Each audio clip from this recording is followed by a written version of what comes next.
जी दोस्तों, आपका बहुत बहुत स्वागत है आपके अपने यूट्यूब चैनल मंथली मल्टीपैकर में। अ, जो लोग इस चैनल पे पहली बार आए हैं, मैं उनसे रिक्वेस्ट करूंगा, अगर आपको चैनल का कंटेंट पसंद आए और आप ये रेगुलर वीडियोस देखना चाहते हैं तो प्लीज़ इसे सब्सक्राइब कर लें। और अगर आपको वीडियो पसंद आता है तो लाइक करें, और आपका किसी भी तरीके का अगर कोई डाउट होता है तो उसको कमेंट ज़रूर करें। मैं कोशिश करूंगा जितना हो सकेगा आप लोगों के डाउट्स दूर कर सकूं। तो आज हम जो देखेंगे दोस्तों वो है आईपीओ चेक। क्योंकि बहुत टाइम हो गया, जनवरी लास्ट में हमारे पास एक आईपीओ आया था एसबीआई कार्ड्स का, उसके बाद से लेके अब तक कोई आईपीओ नहीं आया। और बहुत से ऐसे लोग हैं जो आईपीओ में इन्वेस्ट करते हैं, कुछ लिस्टिंग गेंस के लिए, कुछ कंपनी के इनिशियल से लेके अगर उसका व्यू लंबा लगता है तो उसमें इन्वेस्ट करने के हिसाब से। तो अब हमारे पास जुलाई में अब एक आईपीओ आ रहा है रोसारी बायोटेक का। कंपनी का नाम मैंने ऑलरेडी आपको बता दिया है, रोसारी बायोटेक, जिसके बारे में हम आज देखेंगे इसकी कुछ बातें कि ये कंपनी कैसी है, क्या बिजनेस करती है, किस में ये बिजनेस कर रही है, क्या इसकी फाइनेंशियल डेटा है। तो इसके बारे में हम कई सारी आज बातें डिस्कस करेंगे और जानेंगे कि क्या ये हमारे लिए एक अच्छा आईपीओ है। तो जैसा कि मैंने आपको सबसे पहली बात तो बताई दी, कंपनी का नाम है रोसारी बायोटेक। तो हम इसका थोड़ा ओवरव्यू देख लेते हैं कि कंपनी करती क्या है। कंपनी का ओवरव्यू क्या है, कंपनी 2009 में इस्टेब्लिश हुई थी, यानी ये 2009 में इसने अपना काम करना शुरू किया था। 2009 में ये इनकॉर्पोरेटेड हुई है। ये मेनली किसके लिए बिजनेस करती है, यानी जो ये प्रोडक्ट बनाती है वो कौन यूज़ करता है।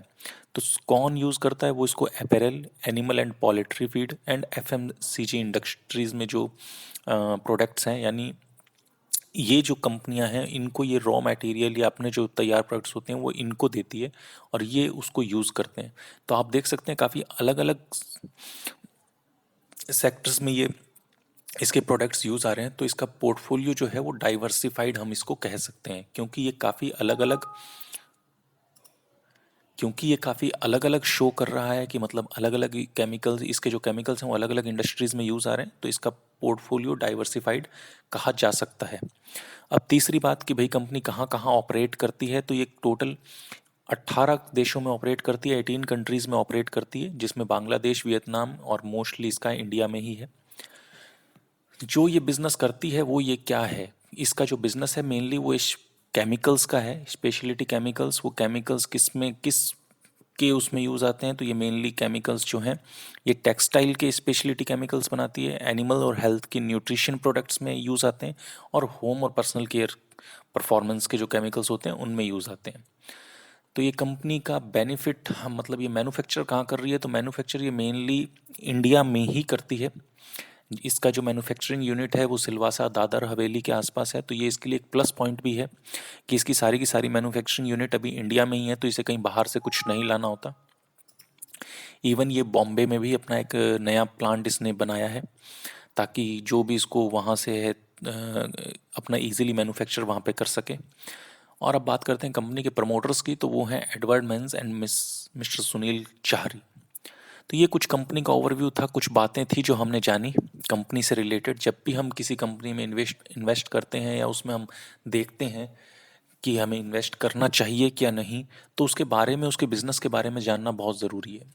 मैं पर्सनली भी जब भी कोई कंपनी देखता हूँ तो उसके पहले बिज़नेस को ज़रूर देखता हूँ कि वो किस चीज़ में बिज़नेस करती है, और अभी करंट सिचुएशंस के हिसाब से क्या ये बिज़नेस अच्छा है या नहीं, या इसके ऊपर क्या इफ़ेक्ट अभी आ सकते हैं नियर टर्म में, लॉन्ग टर्म में क्या इफ़ेक्ट रहेंगे। तो ये तो एक कंपनी का ओवरव्यू था जो हमने देखा, कुछ उसकी ज़रूरी बातें, कुछ बेहद ज़रूरी बातें। और उसके बाद हम देखते हैं कंपनी के फाइनेंशियल्स। कंपनी के फाइनेंशियल्स आप देखेंगे तो कंपनी, ये जो फर्स्ट वाला जो ग्राफ है, ये 2017 के इसके शो करेगा, ये 2018 के, ये 2019 के और फिर 20 के। तो हम देख रहे हैं कंपनी के जो टोटल एसेट्स वाला ये जो फर्स्ट बार है, ये टोटल एसेट्स को शो कर रहा है, और कंपनी ने ज़बरदस्त तरीके से अपने एसेट्स बढ़ाए हैं। आप ईयर ऑन ईयर बेसिस पे देखेंगे, ये क्वार्टर बेसिस पे नहीं है, ये ईयर टू ईयर बेसिस पे है। तो आप देखेंगे 2017 से 18 में, 18 से 19 में, 19 से 20 में कंपनी के एसेट्स कंटिन्यूसली इम्प्रूव्ड हैं, यानी कंटिन्यूसली इंक्रीज्ड हुए हैं। अगर आप उसके रेवेन्यू भी देखेंगे तो रेवेन्यू में भी बहुत अच्छा इंप्रूवमेंट नज़र आता है। और even profit after tax, PAT जिसे हम पैट कहते हैं, प्रॉफिट आफ्टर टैक्स, वो भी आप देखेंगे तो कंटिन्यूसली इम्प्रूविंग है कंपनी का। तो कंपनी के फाइनेंशियल्स देख के काफ़ी अच्छा लगता है कि कंपनी कंटिन्यूसली अच्छा परफॉर्म कर रही है। तो ये तो थे कंपनी के फाइनेंशियल्स। इसके बाद जो इम्पोर्टेंट चीज़ है कि वो कंपनी क्यों यहाँ पे आईपीओ लेके आ रही है, उसे उस पैसे का क्या करना है, उसका उस पैसे से क्या यूज़ है। तो एक तो जो कंपनी यूज़ करेगी पैसा जो उसे आईपीओ के ज़रिए उसे मिलेगा, इसमें सारा पैसा कंपनी को नहीं मिलता है। जो कम पैसा कंपनी में आएगा वो अपना डेप्ट कम करने के लिए यूज़ करेगी, एज ए वर्किंग कैपिटल उसको यूज़ करेगी, और कुछ दूसरे जो कॉरपोरेट पर्पज़ के हिसाब से जो उसके काम होते हैं और उसके ऑफिसेज और उन सब चीज़ों में जो उसको यूज़ लगता है कॉरपोरेट्स के लिए, वो उसमें इन्वेस्ट करेगी। इसके बाद जो हम देखते हैं वो आईपीओ की डिटेल्स जो सबसे ज़्यादा इम्पॉर्टेंट रहती हैं आप लोगों के लिए। आईपीओ ओपन होगा 13 जुलाई को, क्लोज़ होगा 15 जुलाई को। तो आप इस बिटवीन अपना अगर आपको एप्लीकेशन लगानी है तो आप लगा सकते हैं। कम इशू की फेस वैल्यू जो है वो ₹2 पर इक्विटी शेयर रखी गई है, और आईपीओ का प्राइस रखा गया है 423 टू 425। आप मान के चलिए आपको 425 ही मिलेगा, क्योंकि 425 ऑलरेडी इसका लग रहा है कि ये ओवर सब्सक्राइब होगा। तो आप मान के चलिए आपको 425 रुपीज़ के हिसाब से ही आपको पर शेयर अलॉट होगा। मिनिमम क्वांटिटी जो आप ले सकते हैं वो है 35 शेयरों की, 35 शेयर्स। तो अगर आप इसको करेंगे तो करीबन 14,000 कुछ रुपए, 14,000 समथिंग, अंडर 15,000 आपका अमाउंट बनेगा। ये मतलब आपको अगर इसमें आईपीओ में अप्लाई करना है तो मिनिमम आपको एक लॉट के लिए 15,000 रुपये चाहिए। जो लिस्टिंग है ये दोनों में एक्सचेंजेस में होगी इस शेयर की, बीएससी में भी और एनएससी में भी। तो आपको ये दोनों में देखने को मिलेगा।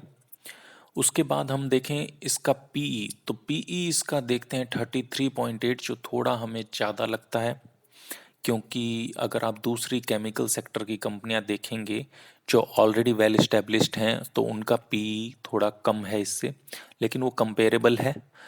थोड़ा सा इसका पीई हमें ज़्यादा लगता है, लेकिन केमिकल सेक्टर अभी आप देखेंगे तो काफ़ी अच्छा परफॉर्म कर रहा है। जो पैसा ये जुटाएगी उससे करीबन इसको 2207 इसका करोड़ का मार्केट कैपिटल इसका हो जाएगा। जो मैक्सिमम क्वांटिटी है, क्योंकि आप रिटेल एज ए रिटेल निवेशक आप 2 लाख रुपए तक इसमें इन्वेस्ट कर सकते हैं, तो मैक्सिमम क्वांटिटी जो आप ले पाएंगे वो 455 शेयर की, यानी अगर आप 13 एप्लीकेशन लगाते हैं तब आपको 455 की क्वांटिटी अलॉट हो सकती है। लेकिन अगर आप मेरी राय माने तो शुरू में एक एप्लीकेशन ही लगाएं, अलॉट होते हैं तो अच्छा है। आपको शायद कुछ लिस्टिंग गेन मिले। लिस्टिंग गेन की हम अभी बात करेंगे जब हम ग्रे मार्केट का प्राइस देखेंगे, क्योंकि हर किसी को आईपीओ में जो भी लगाता है वो ग्रे मार्केट का प्राइस ज़रूर देखता है। तो इसके बाद अगर इम्पोर्टेंट्स इसकी कुछ डेट्स हैं, यानी 13 जुलाई को ये ओपन होगा। आप 13 जुलाई से लेके 15 जुलाई के बीच में आप इसमें कभी भी अपनी एप्लीकेशन लगा सकते हैं अपने ब्रोकर के जरिए। जो फाइनल अलॉटमेंट डेट है कि आपको शेयर मिले हैं कि नहीं, वो 20 तारीख को डिक्लेयर होगा, यानी 20 तारीख को आपके पास अलर्ट मैसेज आने शुरू हो जाएंगे आपके फ़ोन नंबर या एसएमएस के थ्रू कि आपको शेयर अलॉट हुए हैं कि नहीं हुए हैं। अगर आपको नहीं होते हैं तो आपको 21 तारीख को आपका रिफंड आना शुरू हो जाएगा। 21 से वो कभी कभी थोड़ा बहुत लेट हो जाता है। हालांकि ये सारी डेट जो हैं ये टेंटेटिव डेट्स हैं। आज की डेट में वो ये मान के चल रहे हैं कि सब कुछ ऐसा ही होगा, लेकिन अगर कुछ प्रॉब्लम होती है तो थोड़ी बहुत ये डेट ऊपर नीचे होती है। मोस्ट प्रॉब्ली ऐसा अभी लग नहीं रहा। तो ये सारी चीज़ें डेट्स सेम ही रहेंगी। जो हम देखते हैं कि अगर आपको शेयर अलॉट हो जाते हैं तो वो जो आपको मिलेंगे वो आपको मिलेंगे 22 जुलाई को आपके डीमेट अकाउंट में आ जाएंगे, और 23 जुलाई 2020 को रोसारी बायोटेक लिस्ट हो जाएगा एनएससी और बीएससी में। तो वो शेयर की लिस्टिंग डेट है, एज ए टेंटेटिव डेट अभी हमें यही मिली हुई है। तो ये सारी ज़रूरी इन्फॉर्मेशन थी जो आप लोगों को देनी थी। एक जो मेन इम्पॉर्टेंट बात अभी भी रह गई है, एक तो कि इसका जो फंड मैनेजर्स हैं वो कौन कौन इसमें इंटरेस्ट ले रहे हैं। तो वो एसबीआई फंड में भी है, आईसीआईसीआई भी हैं, कई बड़े बड़े नाम इसमें शामिल हैं। और अगर मैं आज की बात करूं कि आज इसमें ग्रे मार्केट में इसका क्या प्राइस चल रहा है, तो ग्रे मार्केट में इसका आज की डेट में अगर आप प्रीमियम देखें तो 425 रुपये के ऊपर 125 रुपये का प्रीमियम आपको मिल रहा है। यानी अगर आपको शेयर अलॉट होते हैं और आज की डेट के हिसाब से देखा जाए तो आपको पर शेयर पे 125 रुपये का बेनिफिट होगा। यानी अगर आपको 35 शेयर अलॉट होते हैं तो 35 इंटू 125, जो कि आपको करीबन 4,500 रुपये के आसपास का अमाउंट मिल जाएगा, वो आपको एक गेन होगा। तो कंपनी का वैसे तो ओवरऑल अच्छा ही दिख रहा है, लेकिन जो अभी करंट कोरोना सिचुएशन चल रही है उसमें कंपनी को बिजनेस पे कितना इम्पैक्ट आ रहा है वो देखना बहुत ज़रूरी है, और वो इम्पैक्ट कितना लंबा रहेगा। लेकिन हाँ, अगर आपको इन्वेस्ट लिस्टिंग गेन के हिसाब से और वो देखना है तो ग्रे मार्केट में अभी इसका आपको अच्छा प्रीमियम मिल रहा है, तो आप अपने लिए एक एप्लीकेशन लगा सकते हैं। एक और बात दोस्तों, अब हम देखते हैं इसकी प्रमोटर होल्डिंग। प्रमोटर्स जो हैं पहले उनकी 95.06 थी, यानी इशू जारी करने से पहले, स्टॉक मार्केट में लिस्ट होने से पहले प्रमोटर्स की होल्डिंग 95.06% है। और जब ये इसको लिस्ट कर देंगे मार्केट में, तो प्रमोटर्स और ये जो अपनी हिस्सेदारी बेचेंगे उसके बाद प्रमोटर्स की हिस्सेदारी रहेगी 73%। रिटेल में मिनिमम 35% जो है वो रिटेल को दिया जाएगा, जो ये इसका डिफरेंस बनेगा उसका 35% रिटेल को दिया जाएगा।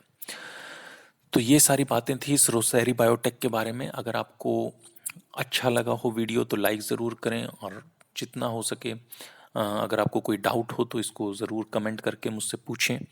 अदरवाइज़ एक बार अपने, तो आज के लिए दोस्तों इतना ही। अगर आपको वीडियो पसंद आया हो तो इसे लाइक और शेयर ज़रूर करें, और अगर आप ऐसी ही इन्फॉर्मेशन जानना चाहते हैं तो चैनल को सब्सक्राइब ज़रूर करें। Thank you.